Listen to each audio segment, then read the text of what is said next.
Hello అండి, myself doctor D Narendra Babu, consultant neonatologist and paediatrician at Akkineni hospital. ఒక question అడిగారండి, బిడ్డ బరువు తక్కువగా పుడితే భయపడాలా అని. సో అబ్సల్యూట్లీ నో అండి. బరువు తక్కువ పుట్టిందని చెప్పేసి భయపడాల్సిన అవసరం లేదు. సో పేరెంట్స్ కి తెలియాల్సింది ఏంటంటే లో బర్త్ వెయిట్ అంటే ఏంటి, ఈ లో బర్త్ వెయిట్ వచ్చే ప్రాబ్లమ్స్ ఏంటో తెలుసుకొని ఉండాలి. సో మనం బేబీస్ ని లెస్ దెన్ 2.5 kgs కన్నా తక్కువ ఉన్న బేబీస్ ని లో బర్త్ వెయిట్ బేబీస్ అంటాం. అదే 1.5 kg కన్నా తక్కువ ఉన్న బేబీస్ ని very low birth wait babies అంటారు. లెస్ దెన్ కేజీ కన్నా తక్కువ ఉన్న బేబీస్ ఏంటంటే ఎక్స్ట్రీమ్లీ లో బర్త్ వెయిట్ బేబీస్ అంటారు అనమాట. సో ఇలా లో బర్త్ వెయిట్ బేబీస్ పుట్టడానికి గల కారణాలు ఏంటంటే మెయిన్లీ ప్రీమెచ్యూరిటీ. అంటే బేబీ నెలల కంటే ముందు పుట్టిన బేబీస్ ని ప్రీమెచ్యూర్ బేబీస్ అంటారు. ఈ ప్రీమెచ్యూర్ బేబీస్ ఏంటంటే తల్లి గర్భంలో పెరగాల్సిన వెయిట్ ఏంటంటే పెరగకుండా ముందే వచ్చేయటం వల్ల వాళ్ళు లో బర్త్ వెయిట్ బేబీస్ లో పుడతారు అనమాట. ఇంకో రక కారణం ఏంటంటే ఇంట్రాయూటరైన్ గ్రోత్ రెస్ట్రిక్టెడ్ బేబీస్, అంటే small for gestational age babies, intrauterine growth restriction babies అంటాం. ఇవేంటంటే తల్లి గర్భంలోనే పెరుగుతారు,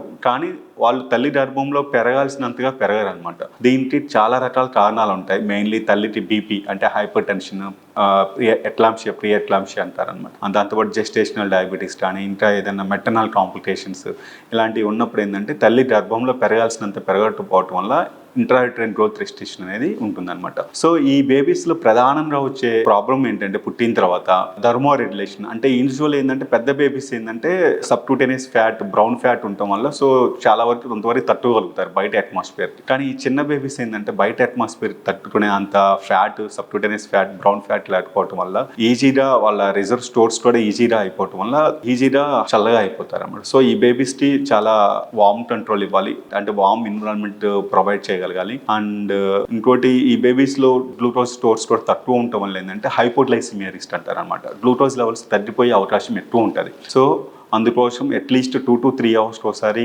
ఫీడ్ తప్పనిసరిగా ఇస్తుండాలి. ఇంకోటి వీటికి ఫీడింగ్ డిఫికల్టీస్ ఉంటాయి, అంటే పాలు తీసుకోవటము కష్టంగా ఉంటుంది. ఎందుకంటే వాళ్ళకి సర్ట్ స్వాలోయింగ్ అండ్ బ్రీతింగ్ కోఆర్డినేషన్ ప్రాపర్గా ఉండకపోవటం వల్ల ఏంటంటే డైరెక్ట్గా మదర్ బ్రెస్ట్ ఫీడ్ తీసుకోవడం కొంచెం కష్టంగా ఉంటుంది. సో వాళ్ళకి 2 feeds కానీ స్పూన్ ఫీడ్స్ కానీ depending on the gestation age, అంటే ఎంత టైంలో పుట్టారనే దాన్ని బట్టి ఫీడింగ్ ఇస్తాం. ఇంకోటి వీళ్ళకి ఇన్ఫెక్షన్ వచ్చే రిస్క్ చాలా ఎక్కువగా ఉంటుంది అనమాట. సో వాళ్ళ ఇమ్యూనిటీ తక్కువ ఉండటం వల్ల ఏంటంటే ఇన్ఫెక్షన్ వచ్చే రిస్క్ ఎక్కువ ఉంటుంది. సో ఇన్ఫెక్షన్ రాకుండా ప్రాపర్ హైజీన్ మెయింటైన్ చేయటము అండ్ ఎన్విరాన్మెంట్ కూడా ప్రాపర్గా చూసుకోవాలన్నమాట. సో వీళ్ళ వస్తే ఈ బేబీస్ని ఎలా మేనేజ్ చేయాలంటే కంగారూ మదర్ కేర్, అంటే బేబీస్ని తల్లి ఛాతి మధ్యలో ఎత్తుకొని కూర్చుంటే వాళ్ళకి ప్రాపర్ టెంపరేచర్ మెయింటైన్ చేయవచ్చు, హార్ట్ రేట్ని స్టెబిలైజ్ చేయవచ్చు. దానివల్ల ఇన్ఫెక్షన్ రిస్క్ కూడా చాలా తక్కువ అవుతుంది. అండ్ ఫ్రీక్వెంట్ ఫీడింగ్స్ ఆల్రెడీ మనం చెప్పాము. సో ఫ్రీక్వెంట్ ఫీడింగ్స్ ఇవ్వడం వల్ల ఏంటంటే వాళ్ళ వెయిట్ గెయిన్కి యూజ్ అవుతుంది. అండ్ ఈ హైపోగ్లైసిమియా రిస్క్ అనేది కూడా మనం తగ్గించవచ్చు. And infection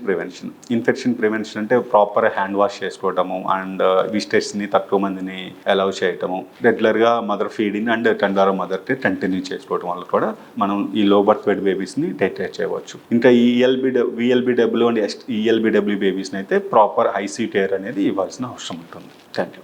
sharing is caring. ఈ వీడియో మీకు ఉపయోగకరంగా అనిపిస్తే మీ మిత్రులు, కుటుంబ సభ్యులతో తప్పకుండా షేర్ చేయండి. అమెరికాలో 40 ఏళ్ల వైద్య అనుభవం, ప్రపంచ స్థాయి వైద్య సేవలు ఇప్పుడు మీకోసం విజయవాడలో అక్కినేని హాస్పిటల్స్.